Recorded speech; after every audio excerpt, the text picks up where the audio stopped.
भगवान ने इनका मनोरथ पूर्ण करने के लिए क्षीर हरण लीला की है।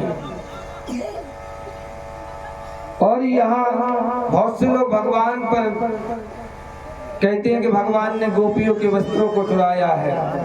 उस समय भगवान की अवस्था 5-6 वर्ष रही थी। अगर कोई बच्चा किसी माँ का पल्लू पकड़े 5-6 साल का, तो क्या उस पर क्षीर हरण का दोष लगेगा? तो बहुत से लोग कहते हैं भगवान ने ऐसा किया। विचार करते बहुत से लोग कहते हैं। तो इस प्रकार के ऐसे अनर्थ भाव भगवान के प्रति किसी को नहीं लाना चाहिए। यहाँ भगवान कहते हैं कि इन गोपियों की भावना ठीक है, परंतु ये निर्वस्त्र होकर के स्नान करते हैं, इनकी क्रिया गलत है। इसलिए भगवान ने इनको सबक सिखाया है।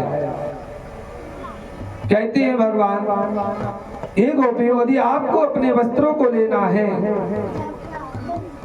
तो ये कहती है गोपिया, श्याम सुंदर दासस्य करवाम तदोर्मितम देहि वासानि धर्मज्ञो नो तेरे राज्यो विवामहे। हे श्याम सुंदर, अगर आपने हमारे वस्त्रों को नहीं दिया तो हम आपकी शिकायत जाकर के राजा से कर देंगे। भगवान कहते हैं बिल्कुल चली जाओ, कोई दिक्कत ना है, हमारे पिताजी से के आओ जाओ। बोले नहीं, जाके मथुरा कहेंगे। बोले वहां भी चले जाओ, वो भी हमारे मामा हैं। तब श्याम सुंदर कहते हैं यदि आपको वस्त्र लेना है, भवत्यो यदि में दासस्यो वयुक्तम वा करिष्यते, यदि आप हमारी दासियां हैं तो जो हम कहते हैं आप वह करिए। आइए एक एक करके आप अपने वस्त्रों को ले जाइए।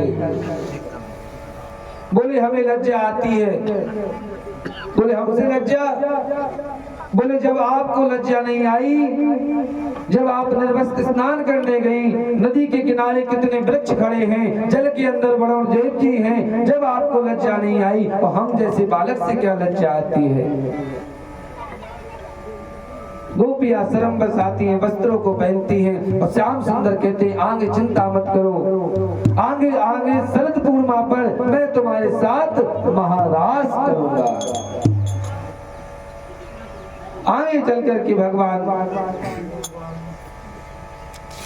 इसी प्रकार से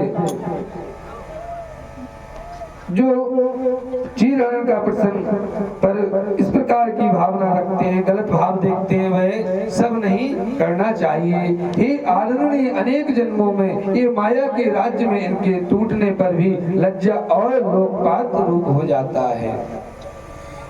तद अनुसार राम के वरदान के कन्याएं ब्रज में उत्पन्न हुई थी। यह जो थी पूर्व जन्म से भगवान को, उस समय राम मर्यादा में थे, इस समय लीला पुरुषोत्तम में आए हैं, इसलिए यह गोपियां ही यहाँ वह बनकर के मोहित हो बस में पति रूप में वर्ण करना चाहती थी। उन्होंने विवाह नहीं किया तो गोप कन्याओं को वेणुनाद सुनाते ही स्मृत जगत की। और हेमंत ऋतु के गर्भमासी महीने में द्वादश अपनी नित्य सिद्धि पत्नियों के मनोरथ पूर्ण करने कृपा औचित्य प्रणाम करना भी धर्म शास्त्र है।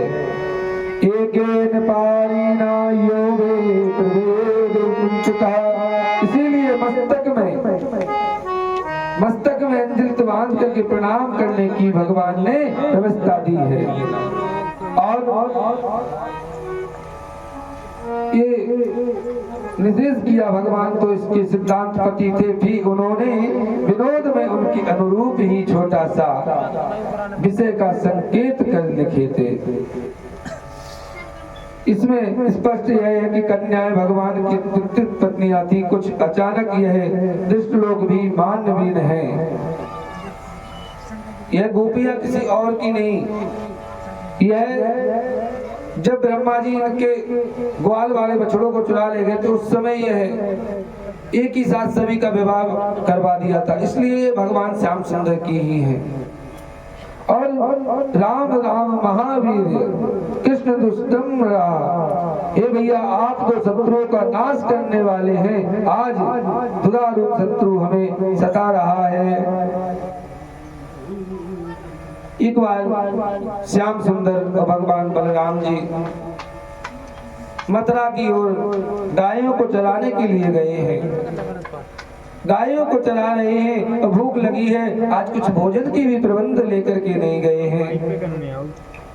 बलराम जी कहते जाओ, यहाँ कुछ ब्राह्मण हैं, यज्ञ कर रहे हैं, आप जाकर के उनसे ले आना। कह देना बलराम जी ने भेजा है।